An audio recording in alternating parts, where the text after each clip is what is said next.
Am I the a-hole for not wanting to pretend to be my twin on her wedding day? I, 30 female, have an identical twin sister, and for the purposes of anonymity, I'll call her Jess. Jess and I look so much alike it can be freaky. At one point when we were still infants, they had to draw a little dot at the bottom of one of our feet, just so they could keep track of who was who for medical reasons. My mom adored the fact that Jess and I were her cute baby twin girls, and treated us as precious dolls who she would frequently dress alike and always make us do things together. At first I didn't mind it at all because, well, it was normal, and I do genuinely love my sister. But when we started getting older and I developed my own interests, I would get so frustrated or upset when either couldn't do something because Jess didn't want to, or the only way that I could do it was if Jess could come with me and vice versa. It sucked, because despite our appearances, Jess was the more extroverted twin who liked to go to parties and do sports while I was introverted and artistic. I was always made to do what Jess wanted to do, because me not wanting to be so social was seen as bad, and the only way that Jess would agree to do/endure my hobbies was if I did her homework or chores. When my parents were divorcing, I was over the moon when my dad agreed to let me live with him in another state, and Jess didn't want to move away from all her friends. My mom cried when I had to tell her I didn't want to live with her, and Jess accused me of hating them. This really wrecked me emotionally, and I almost caved, but my dad got me into therapy, who helped me gather the courage to just leave. I never really did shake off the guilt until around senior year of high school, but I never once regretted my choice because of how liberating I felt by getting to just be me. I was slowly able to repair my relationship with my mom and Jess, but Jess and I were never as close as we used to be, and I was honestly fine with that. Fast forward to adulthood, and Jess is engaged to her boyfriend Steve, 36 male, and their wedding is set for the spring. Unfortunately, Jess was recently in a bad accident, and her face is going to need to get cosmetic surgery. She has been crying on and off for days over this, because there's no way she'll be healed up in time for the wedding. My mom, Steve, and I have been trying to console her, but it's not enough. Then earlier this week, my mom approached me with the idea of dressing up as Jess and pretending to be her for the ceremony and reception, so the pictures will look nice. I was floored and gave a hesitant no, because while I do know that this would mean a lot to my sister, I just feel really uncomfortable about it. My mom was upset with me and said that it wasn't a big deal, it was just for the pictures, and asked me if I really wanted to make it so that Jess would have to be reminded of her trauma whenever she had to look at her wedding photos, or just not have any photos at all. Am I the a-hole? Edited to add. Okay, because I've already seen this in 2 other comments, I just wanted to be clear about some things. 1. We live in America, and as far as I know, since Jess's surgery is purely for cosmetic purposes, health insurance may not cover it, if any at all. 2. My mom was the only one who actually approached me about this, so I don't know for sure if Jess and Steve know about this idea, and I'm honestly a little hesitant of actually talking to them about this, in case they're on board and start to pressure me into agreeing. Sorry for not clarifying. What my mom is proposing that I do is that I wear Jess's wedding dress and she wears whatever I was going to wear, and then I just stand in for her when it's time to walk down the aisle, do the entrance at the reception, first dance, bouquet toss, and photo time. I wouldn't actually be doing the vows. Now for the comments. Not the a-hole, but this is a lot to unpack. I think you need to stick to your boundaries. Photoshop can likely touch up any bruising or stitches, etc. for the photos. Honestly, since Jess and Steve are paying for the wedding and saving up for cosmetic surgery costs, I think they may not have the money to pay for professional Photoshop. They can always get them photoshopped later. First off, not the a-hole. Your mother's being ridiculous. Second, why are they not just postponing the wedding? Surely a life-changing accident is a reason to put things on hold. Apparently, their dream venue wouldn't be available again until around 2025. Not to sound rude, but I'd imagine having a corrected face should be more important than a dream location. You'd be surprised. Getting that dream venue while you can is extremely important to a lot of brides. Not bride wars level of important, probably. What the heck did I just read? Not the a-hole, and if looking like her old self is that important to her, then the wedding needs to be postponed. Not doing this bad movie plot of an idea. It is a big deal, because I'm pretty sure this level of fraud would actually invalidate the marriage. Not to mention people will know it's you, and those that don't sure as heck are gonna wonder where you are. Point all this out to your mother. Keep saying no, and if she keeps pushing, stop communicating with her. Next story. Am I the a-hole for refusing to switch rooms because sister-in-law is pregnant? I, 33 male, live with my wife, 31 female, and my 8-year-old son, Mal. Mal has cerebral palsy and is bound to a wheelchair. Our home is convenient for us because it has 2 stories, but it was left to my wife from her father and we don't have the money to move, so my wife and I and Mal have the downstairs bedrooms due to Mal's cerebral palsy. This past week, my brother and sister-in-law came to stay with us while visiting. Sister-in-law is 7 months pregnant. I had previously discussed that all the guest bedrooms were upstairs, but when sister-in-law asked us where the rooms are, she was shocked and asked if I expected her to walk up all those stairs. I said jokingly, I'd hope so, because that's where your rooms are. My brother got upset and said he thought I had changed the room plan to downstairs because of sister-in-law's condition. I told them no, there was no extra bedrooms downstairs. Then they suggested I swap rooms with them just for a few days. My wife instantly refused. Mal has hearing loss due to his cerebral palsy and takes his hearing aids out at night and can only hear some noises. And we just didn't feel safe. What if someone broke in, God forbid? What if he fell out of bed? So we told them no, we weren't comfortable with that. Sister-in-law got upset and said why would we let them stay there, and that pregnant people really aren't supposed to go upstairs, and that I was overreacting, and that they would still hear if anything happened to Mel. I refused again, and they called us inconsiderate a-holes and just went to stay with my mom. Maybe I'm a worry body, but this is our system, and I did warn my brother beforehand. Since when are pregnant women not to go upstairs? WTF, not the a-hole. I felt the same. My wife lived in our home with her pregnancy with our son and still went upstairs to use the bathroom every time when our downstairs bathroom was being worked on. Please, for the love of all that is good with this world, send both your brother and sister-in-law this. This is legit the dumbest thing I have heard people claim in a while. Not the a-hole. Apparently, generations have died that I don't know about because of mothers going upstairs. Lol. Also a big cause for many marriages ending. Husband decides to take the stairs and has to leave their pregnant wife behind, never to see each other again. Not the a-hole. What is your brother thinking?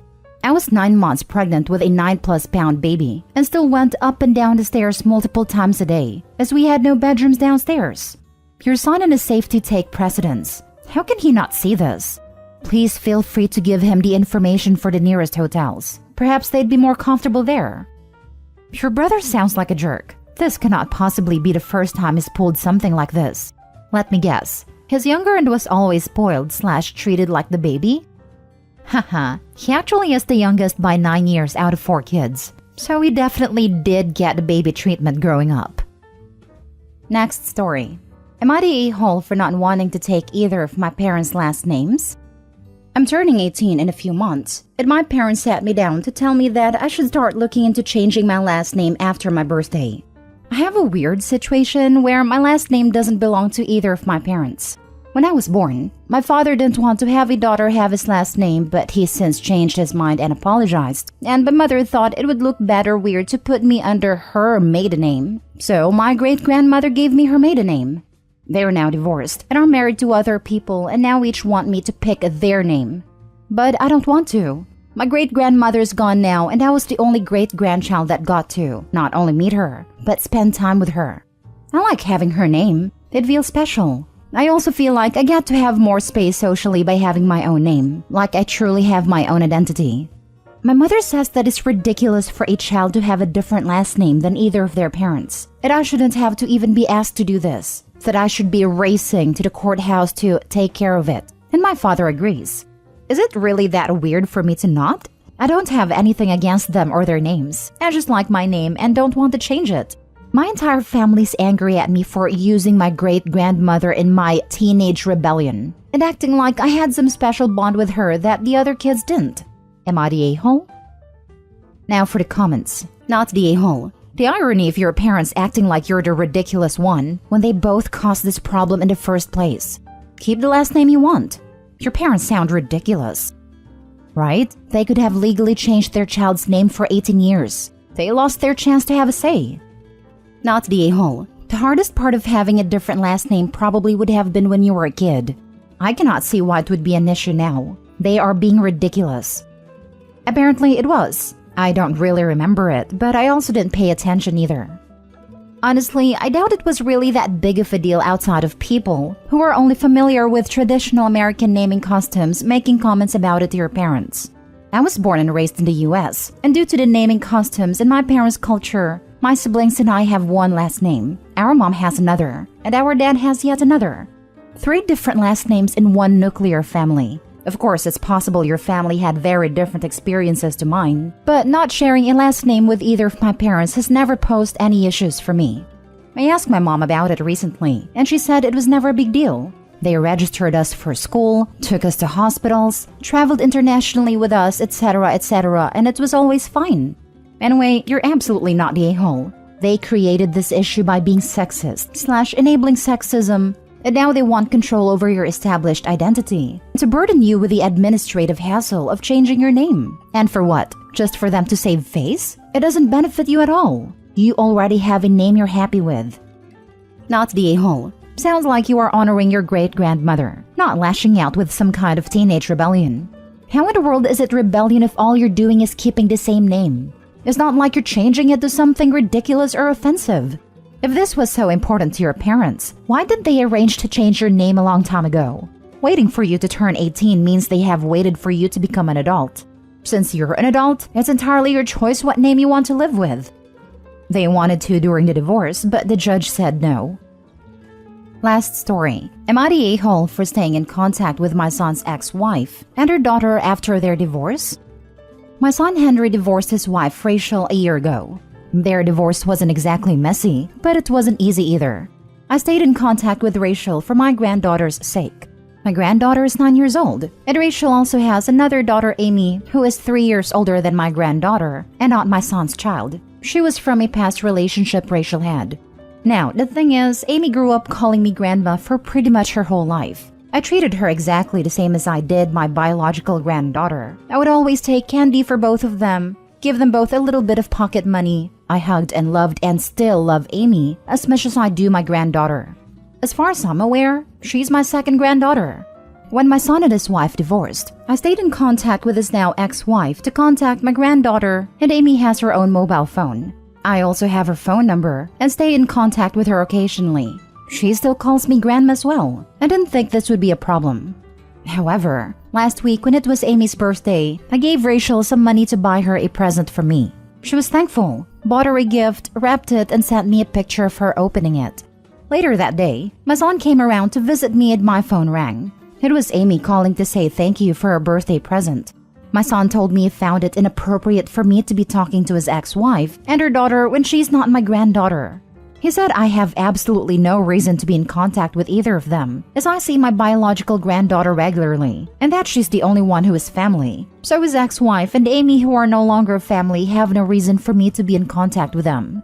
I disagree, as I only speak to Rachel about my granddaughter and I speak to Amy.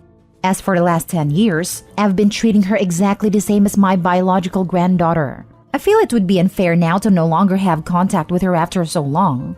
Am I the a-hole for staying in contact with them both? I don't feel like I'm doing anything wrong. I never discuss my son with either of them. I just simply check in and see how they are.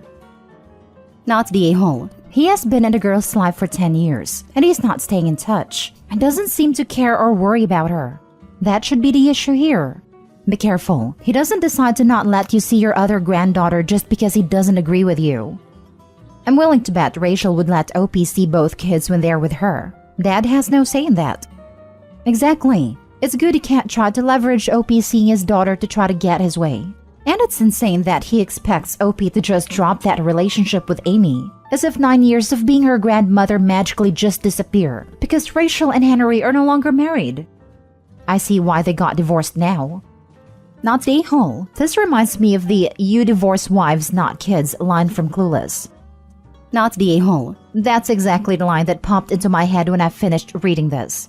Heck, my daughter's great-grandmother sends me, my new husband, and our son Christmas cards and birthday cards/gifts, and my ex-husband doesn't see a problem with this at all. Blended families are difficult to navigate, but OP, you're doing it right. Amy's your granddaughter, just as much as a 9-year-old is. What's devastating is that, if Amy was in your life for that long, then she considered your son a dad too. And it sounds like he's abandoning an important relationship. He needs to do better. My fiancé's ex-stepdad still stick around. It helps my fiancé and his siblings out with stuff. They aren't biologically his, but he divorced their mom, not them. Especially the youngest whom he raised from birth. Not the a-hole. You are doing grandparenting right. A relationship breakdown between parents doesn't need to splinter the entire family. With a 9-year-old granddaughter, I'm guessing that you have been a grandmother to Amy for 10 years. That's a whole lot of time to form a bond that goes beyond a casual relationship. Your son is being selfish, thinking that his anger towards his ex is more important than your love for the children. He cannot tell you to change your priorities. I understand that your son is hurting, but you are only demonstrating love for the kids.